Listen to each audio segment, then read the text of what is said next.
Now, in this session, what we are going to talk. So, I have created an agenda of this webinar in such a way that everyone will try to able to understand that how to write an exam or what will be the mindset of any person while going or while writing for the examination. So, definitely, we'll be discussing under the question. So, I have prepared some scenario based question for you all.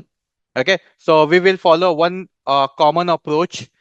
I will be showing you the scenario on the screen, and down the line there will be few options. So first you have to break down that question into two parts to understand the question and try to understand and try to give your options, try to give your answers. Okay.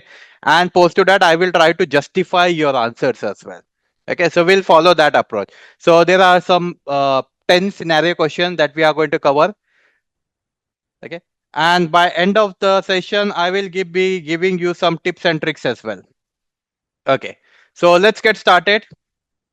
I hope my screen is visible to everyone. Okay, so team, there you go. The first situation, the first question. Okay, let me quickly read out a question for you and then a scenario for you and then try to attempt this. So what the situation has been saying, a multinational tech firm excluded its research and development department from its ISMS scope because the R&D team used experimental, not standard security protocol.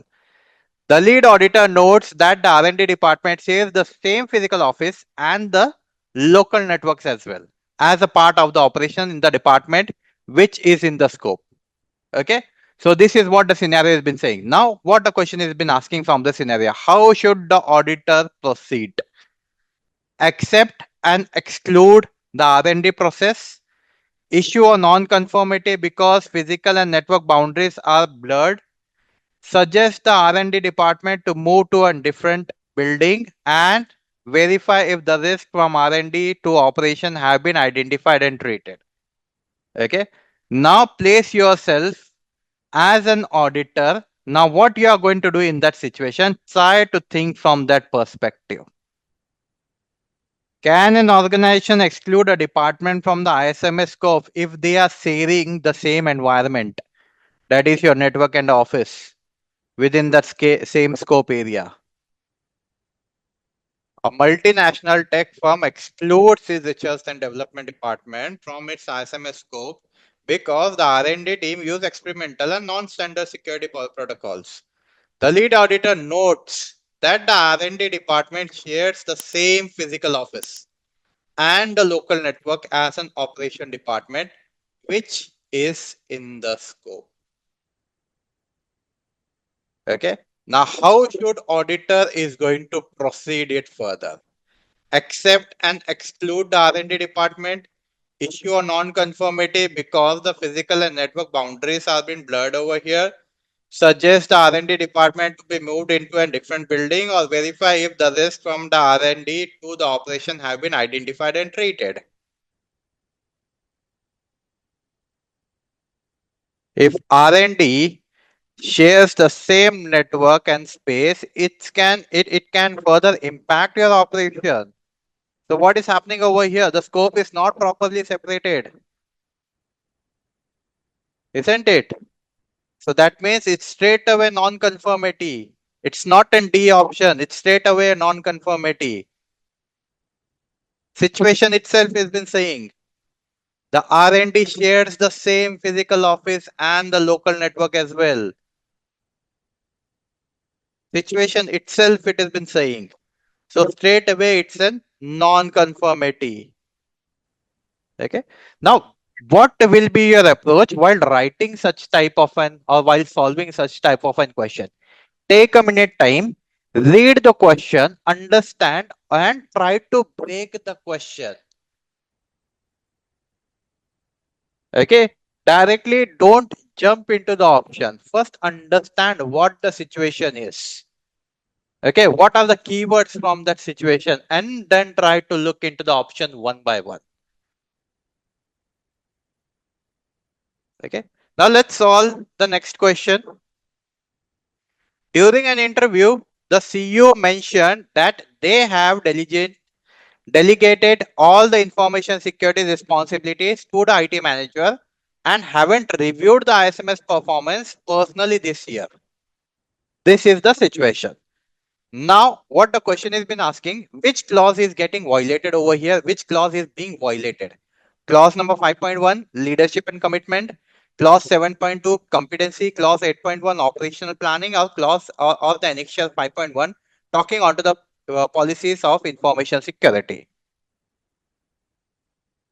So, what the question is asking over here is top management allowed to fully delegate the ISMS responsibility? If yes, then which clause is getting violated? So if you refer the clause 5.1, what the 5.1 has been saying? Commitment. Okay, commitment towards your project of your ISMS. If the top management are not being involved, they are not reviewing your ISMS, that means it's straight away failure to your leadership and commitment. That is your 5.1. Okay. So correct answer is A. Clause 5.1, leadership and commitment is getting violated. Why? Because the CEO is not reviewing the performance of the ISMS of this financial year. Straight away, again non-conformity. Now moving to the next scenario. Now what this scenario is saying, an auditor finds that the company updated its firewall architecture 3 months ago. However, the risk register has not been updated since then, the beginning of the year. Okay. What is the most appropriate finding in this situation? No finding, risk assessment are only required annually. A non-conformity against the clause 6.1, which is talking onto your information security risk assessment, or a non-conformity against the clause, which is your continuous improvement, or it's an opportunity for improvement. The question is simply asking, should risk assessment be updated if there is any major change like a firewall update? If there is any changes happening inside an organization, be it a small change, be it a big change, they have to first plan for the assessment, then they have to do that assessment to find out whether that changes is having some problem or not. Okay. So major changes require update into your risk assessment. If not doing so, straight away you are violating 6.1.2 information security risk assessment. Okay. Now comes your fourth scenario.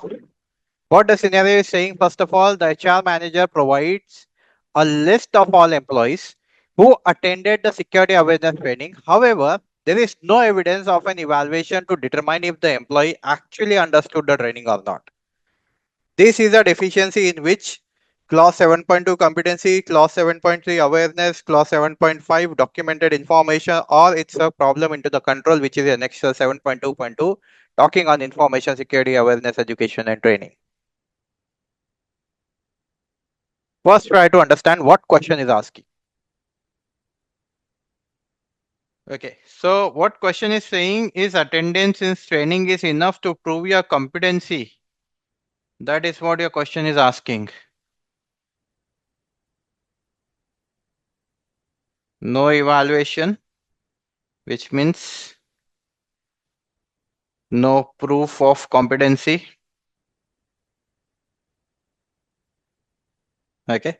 Straight away, clause 7.2 has been asking. What has been asking? Measure your effectiveness. Okay. So we don't just want the attendance list. Attendance list, okay, it's fine. But whether the people have understood or not, whether they have been following or not, that is what we want. Okay, so that's why after every training session within your organization as well, you might have noticed there is an assessment which has been conducted by the, can say, the training coordinator. Okay, not just to get the verification whether everyone have specifically enrolled for the training program or not. So they want an evidence that whether everyone have understood the training program or not. Okay, which is again coming from the clause of your competencies. Okay, proof of your competencies where we do the evaluation. So correct option is A over here. So this is a deficiency of your clause 7.2 competencies. Okay, now the next scenario. During an internal audit review, which is your clause 9.2, the lead auditor sees that the internal audit report of the last 3 years shows zero non-conformity, despite the company having several major security breaches in the same time frame. What should the lead auditor investigate? The skill and objective of the internal auditor, the company's incident response plan, the firewall log, or the statement of applicability. Why are the internal audits showing zero issues despite of real breaches? So what is the struggle over here? Might be internal auditors are weak, are biased, or ineffective. Can be, isn't it? So that's why the auditor first going to investigate the competency of the auditors. Okay, why they are not able to identify any problem despite of having the serious issues inside the organization. So let's check the skill and objectivities of the internal auditor. That is the first thing auditor is going to investigate. Okay, so correct option is A over here. Okay. In fact, you will see such kind of a question. Okay, what will be the first thing? What will be the second thing you are going to do? What will be the last thing you are going to do? So from that, you have to understand. Okay, so what will be the first action as an auditor you are going to take?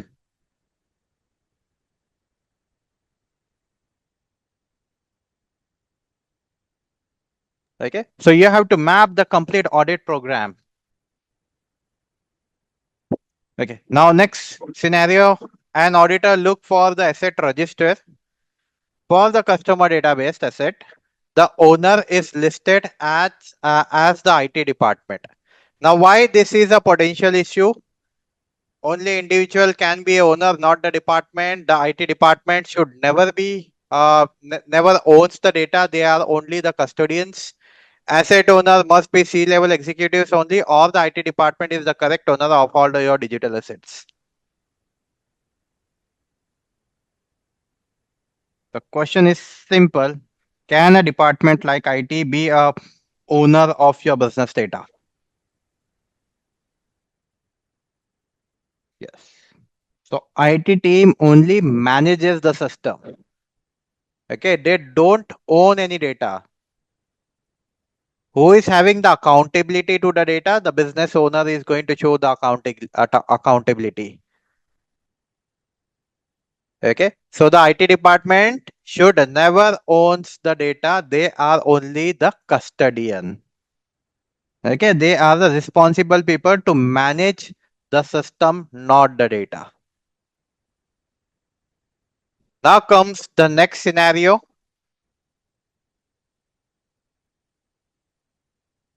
Okay, so this question is having your last control. Okay, let me change it. Okay, so in the meantime, try to solve this. I will quickly make a changes into the question. Okay, so what the scenario has been saying, a company identified a weak password non-conformity 6 months ago. The corrective action was to email all the staff to use a better password. During the current audit, the auditor finds 20% of the staff is still using the password 123. What is the primary failure over here? Staff are not following the instruction. The company failed to review the effectiveness of the corrective action. The auditor is being too strict, or the password policies are not a part of your 27001.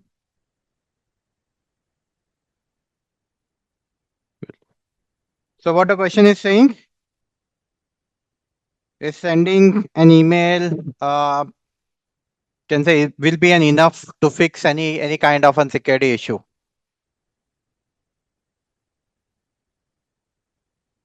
Absolutely not. The company failed to review the effectiveness of your corrective action. Okay, so all your corrective action must be checked. Since your password is still exists, that means the process has been failed.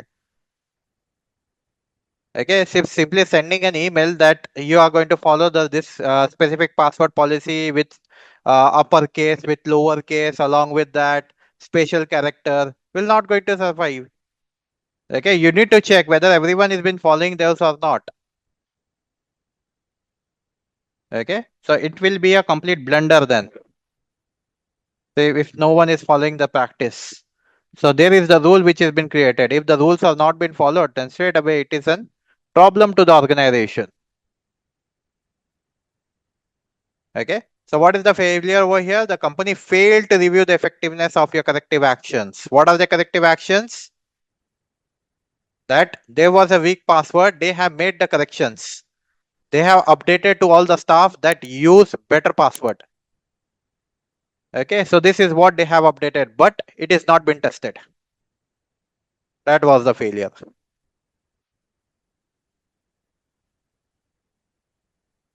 Cool.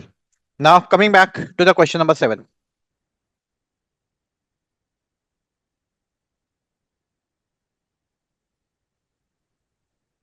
An organization has executed Annexure A, that is your 8.30, talking on to your outsource development from the SOA, stating that do not outsource the code. However, the auditor finds a contract with the third-party agencies of the web for the website maintenance. Now, what is the auditor next step in this case? Immediately issue a major non-conformity or check the contract to see if the maintenance involves the code changes, force the company to rewrite the SOA or ignore. It is a website maintenance, it's not a development.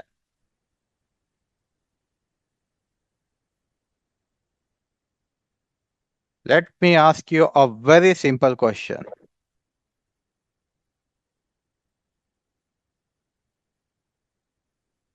What is an audit?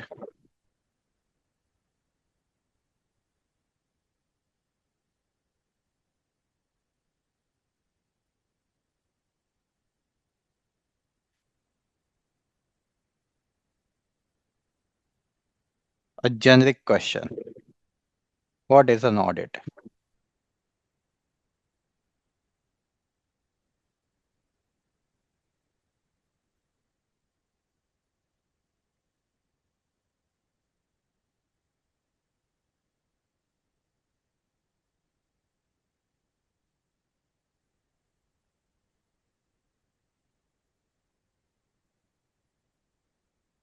I'm not asking any textbook definition. Just a formal question. What is an audit? That's it.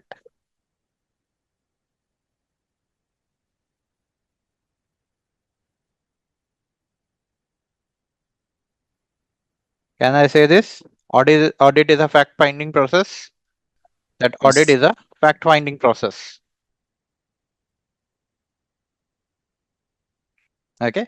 Now let's come back to the scenario. What the scenario has been saying. An organization has excluded Annexure A 3.8.30, which is your outsourced development from the SOA, stating that they do not outsource the code. Okay. So this is your first situation. However, the auditor finds a contract with the third party agencies for website maintenance. Okay. This is your second phase of your situation. Now, what is the auditor next step? What you are going to do next? What I written over here, audit is a factor finding process. That means first verify. Verify your facts. Check the contract to see if the maintenance involves the secure code changes or not. Then come to the conclusion.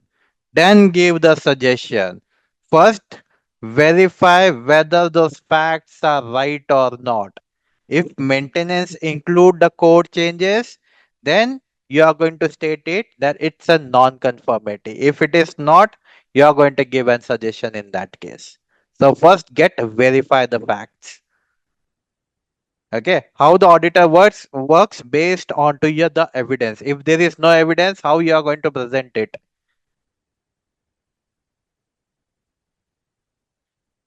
Okay, so correct answer will be B over here. Check the contract to see if the maintenance involves the code changes or not.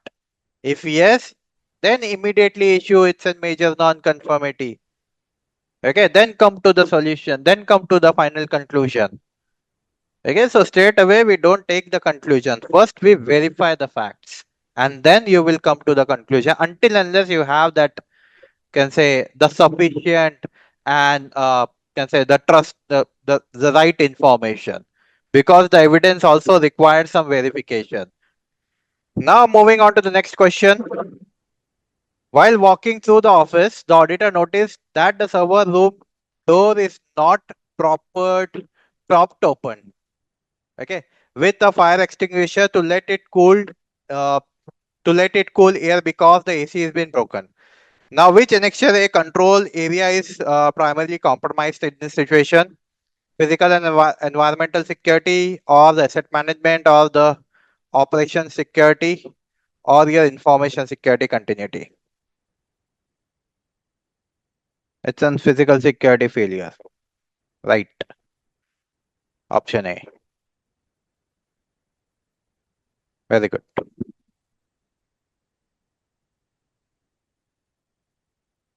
Okay. So what the situation is saying, the minutes of the last management review meeting shows that the risk assessment result and audit result were discussed. But there is no mention of any changes in external and internal issues. Is this a non-conformity?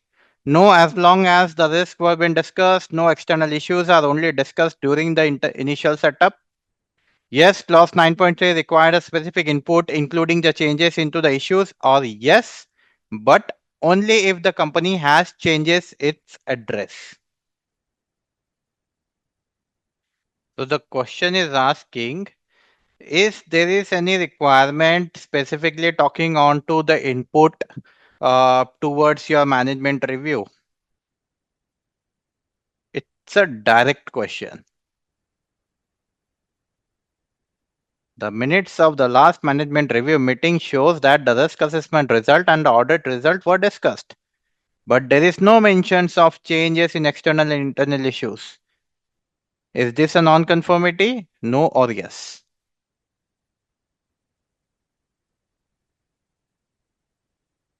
So is there any requirement stating from the clause that make sure the management review has been done and make sure it's getting reflected as well? That the yes, the review has been done and based on that review, there are some discussions have been done. Any clause has been saying this. Inputs like your internal or external change. Okay. So if you refer your ISMS manual under to the clause 9.3, okay. So there are certain three sub clauses. Have anyone seen that? 9.3.1 talking on general, 9.3.2 talking on management review input, and 9.3.3 talking on to your management review result.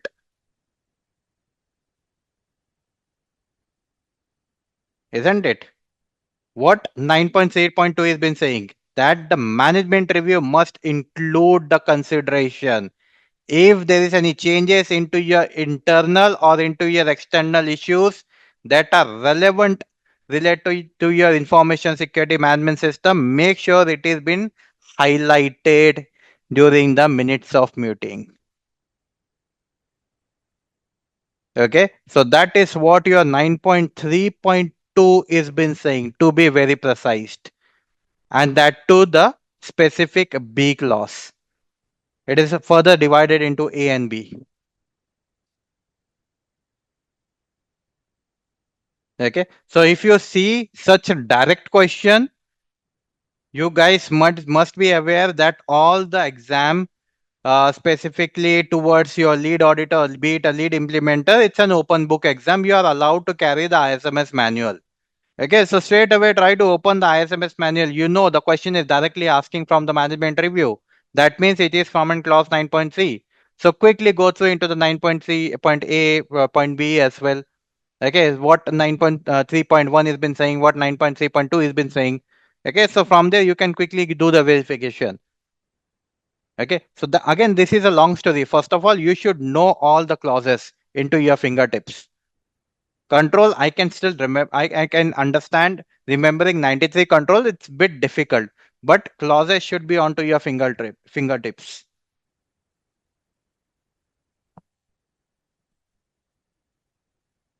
Okay. Now, as an auditor, if I'm evaluating any organization, specifically this clause 9.3, so what I will be looking for, I will be first checking what is the status of your action, specifically of your previous review. What are the changes you have made, whether it's into a internal, whether it's an external. What are the feedback given?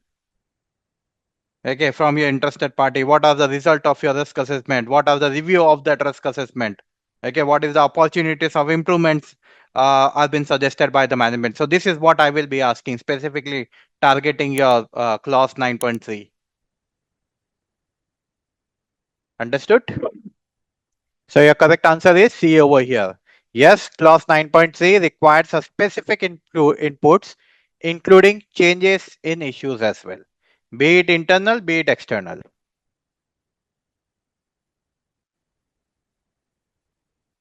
Okay, now quick input.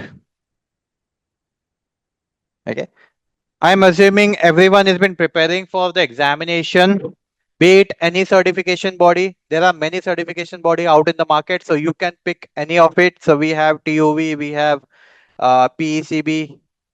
Okay, there is IGC, BSI.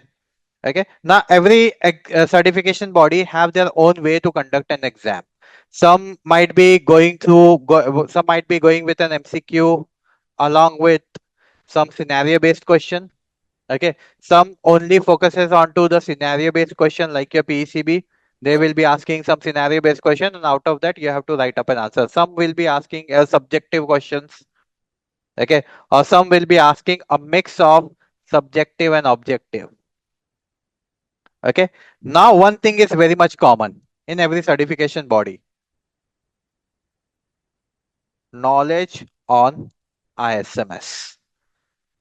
Okay, they are only going to ask a question related to the ISMS, Information Security Management System. They are not going to ask any question related to any other standard, whatever you have learned through the training program or whatever you have done a review by your itself. Okay, be it 27701, be it 27005, or be it 27003, any standard which has been mentioned in the book, those are just for the reference. Okay, in the examination, they are going to test your knowledge on the ISMS. Okay, so we have to be very much comfortable with ISMS manual. Okay, in this manual, what you can find out: clauses and control. Okay, so get comfortable with all the clauses and be aware that this control are coming from which specific domain. Okay, so control is talking on, let's say, background verification. Background verification means it is applied towards in people. So straight away you are going to look into your can say the domain talking onto the people control. That is your annexure 6. Okay, now the control is specifically talking onto the technology, like your secure coding and all that kind of stuff. So straight away that means this is coming from which domain? This is coming from your technical domain. Okay, which is your domain number? Specifically your can say the annexure 8. Okay, any physical security that we have annexure 7, any organization level structure again coming from your annexure 5. So like this you have to frame it. Okay, so two things you must remember: the question will be asked specifically testing onto your knowledge onto your ISMS, and you are allowed to carry the ISMS manual, but make sure you are well comfortable, you are very well in a comfort zone to read or to understand how the ISMS manual work. Okay, so that is the first thing. Second thing, when you read the question, okay, look for the keywords. Keywords are your best friend. Okay, straight away they are going to give you the hints. So make sure, read the question slowly, understand the question, look for the keyword, and then go for the options. Okay, so directly don't look into the options. First, try to understand what the question is been asking. Try to break the question. Okay, the minutes of the last management review meeting shows what the risk management result and the audit result. Okay, were been discussed, but there is no mentions of the changes in external and into the internal issues. Okay, so like this, try to break the question and then go for the option. Okay, this question is straight away coming from the clause. Which clause? Management review. Management review means coming from the which specific clause? Clause number 9 and 9.3 talking onto the management review. Now let me open the ISMS manual and what this clause has been saying. Okay, now you have at least a 1 or 2 minute of time to go through that clause. Okay, and then take your final call. Okay, now the clause 9.3.3 has been saying that it is required that give the input and make sure the changes are been included, be it a internal or be it a external.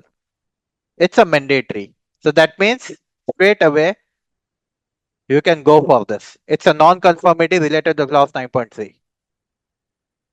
Okay, so like this you have the justification for the answer as well. Clear, team? Okay, so first the question will be only tested onto your ISMS. Second, whenever you read the question, look for the keyword. They are going to give you the hint, and then jump to the jump into the options. Okay. Now the second thing, try to divide your time. Okay. So let's say the examination time is often 2 hours. Now try to divide your time. Okay. So first, try to finish the exam at least 15 minutes in advance. Okay, so make sure you have a spare time of often 15 minutes to review your can say the answer sheet. Okay, so minimum 15 minutes should be there to review your answer sheet. Don't submit the answer sheet before reviewing it. Okay, so make sure you utilize the time. You have at least 15 minutes left to review your answer sheet. Once it has been reviewed, then only submit your paper. Okay, so keep this thing in mind.